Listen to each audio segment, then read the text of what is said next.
Jangaon location లో IDFC bank vacancies ఉన్నాయని తెలిసింది. నేను వెంటనే హైదరాబాద్ కి అయితే వెళ్ళాను. ఇంటర్వ్యూ వచ్చేసి బేగంపేటలో ఉంది. నేను వెళ్ళే వరకు 12 అయిపోయింది, అయినా కూడా రీచ్ అయ్యాను. ఆల్రెడీ 32 మెంబర్స్ ని ఇంటర్వ్యూ అయితే అయిపోయింది. నేనే 33 మెంబర్ ని.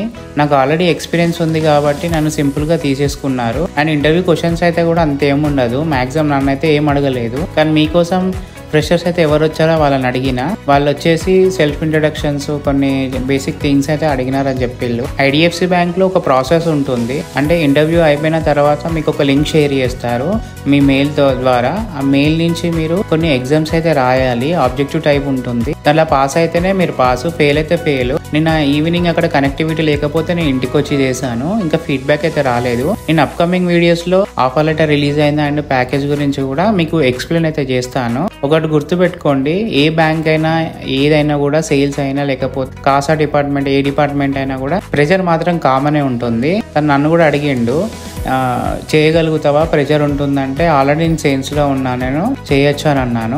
మెయిన్ నేను ఎందుకు జనగాం లొకేషన్ ప్రిఫర్ చేశానంటే నాకు నియర్ బై ఉంటుంది. నేను హైదరాబాద్ వెళ్లకుండా ఇక్కడనే చూసుకుందామని అనుకున్నా. ఫీడ్బ్యాక్ అయితే రాలేదు హెచ్ఆర్ నుండి. అది రాగానే అప్కమింగ్ వీడియోస్లో ఏం జరిగింది అనేది ఈ వీడియోలో మీకు ఎక్స్ప్లెయిన్ చేస్తాను. ఈ రోజు మార్నింగ్ రిటర్న్ అయిపోయాను మా ఇంటికి. ప్లీజ్ మన ఛానల్ని సబ్స్క్రైబ్ చేయడం మాత్రం మర్చిపోకండి. అండ్ లైక్ అయితే చేయండి. ఈ వీడియో మీ ఫ్రెండ్స్కి షేర్ చేయండి ఎవరైతే ఐడిఎఫ్సి బ్యాంక్ వెళ్దాం అనుకుంటున్నారో.